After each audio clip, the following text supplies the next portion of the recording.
going on, Jeromes? A beautiful day. It's time for some Q&A. Thank you, everyone who submitted questions. Periodically, we'll ask for some Q&As out on the community tab. Thank you, everyone who submits questions. Let's go. First up, squad.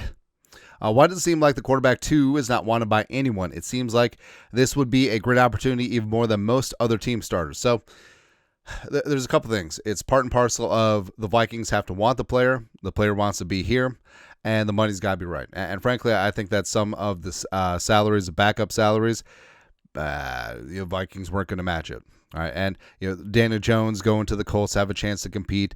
Flacco with $13 million in incentives with the Browns. Vikings were never going to match that, and he has a chance to legitimately start, pending what happens with the draft. So it really is. I think that the Vikings, they have a plan, and they're going to stick to it. And whether that's Brett Rippin-Ass is actually that dude, or they're going to draft a quarterback, they got Tannehill or Wentz in their back pocket. Lots of things going on. Speaking of Tannehill or Wentz, Lord Cool Sith, what do you think of having Carson Wentz as possible backup mentor than Ryan Tannehill? So I would prefer Tannehill, even though Tannehill's older, 36 versus 32, I believe. But Wentz, I still don't get it. Like there's got to be something there. I know that a lot of people speculate, but the former NDSU Bison, he's bounced around a lot. If and when he signs somewhere else besides the Chiefs, 6 teams and 6 seasons for a former number 2 overall pick for someone who was a 2017 second team All-Pro, even though he got hurt towards the end of the year. So obviously he can play at a decent level, and backup quarterback is extremely valuable, but he still doesn't have any staying power.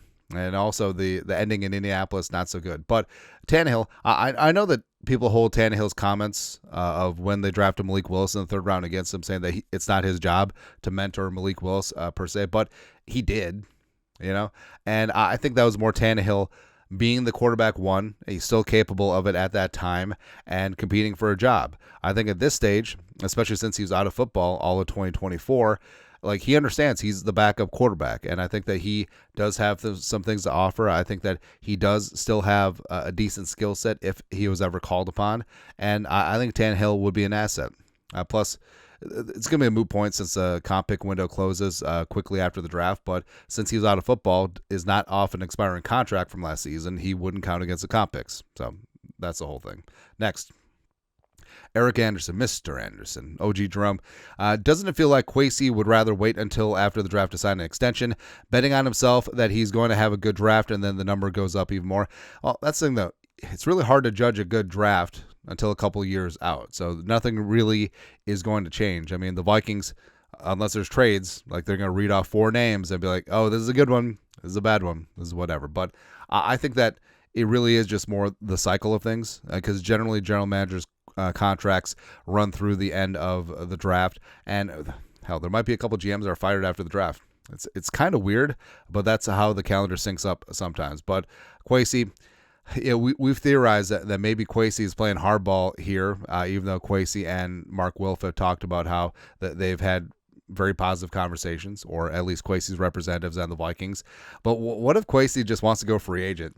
Like he sees that he's built one of the best rosters in the NFL despite the 2022 draft class, and that'd be hugely valuable. Plus, the age of analytics, he's proven that it's capable of having success. Now, 0 playoff wins, doesn't matter. Yeah, how many teams would murder for a 14 or a 13 win season? The Vikings have had both in the last 3 years, and probably would have had double digits in 2023 if Kurt didn't get hurt.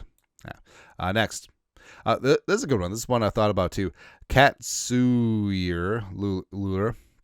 Something I never figured out. How come the top 5 picks or so in almost every round don't stay the same?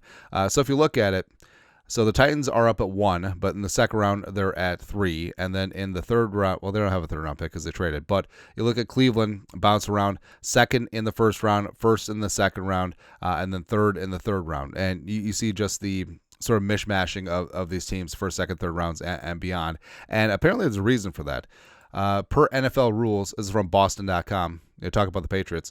After the selection order for the first round of the NFL draft has been determined, clubs originally involved in 2 club ties will alternate positions from round to round. In the case of the ties that originally involved 3 or more clubs, the club at the top of the tied segment will give round. It will move to the bottom of the segment for the next round. The pattern, as the rule notes, continues beyond the second round. In the third round, the Patriots slide back from 3-team rotation. So basically, it comes down to tiebreakers. And the Titans won, the number 1 overall pick, but through various tiebreakers, they're cycling through and all that stuff. So it's super interesting, fascinating. I always wondered that too. It's like, why?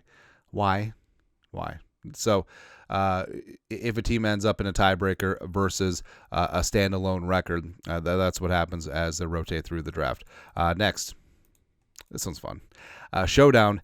Any late Puka Nacua type receivers in this draft? Pat Bryant from Illinois. Super physical, super getting after it, 6'3", 200. And he didn't put up the monster stats, but I think that, he gets denigrated with the term possession receiver. He is that, sure. He doesn't have the top end speed, but could he be a Nico Collins adjacent? Could he be a Des Bryant adjacent? Could he be a Puka adjacent? Yes. Where it's all horsepower, it's all diesel, it's all everything. A very willing blocker in the run game and also out on screens. I think Pat Bryant's, he's got a chip to his game. He's got edge to a game. I really like it. And it does scale to Puka just smidge. Just smidge, man. Anyways, that's it. That's at Vikings Q&A for this beautiful Tuesday. You guys are the best. You know what to do. Skol, production value.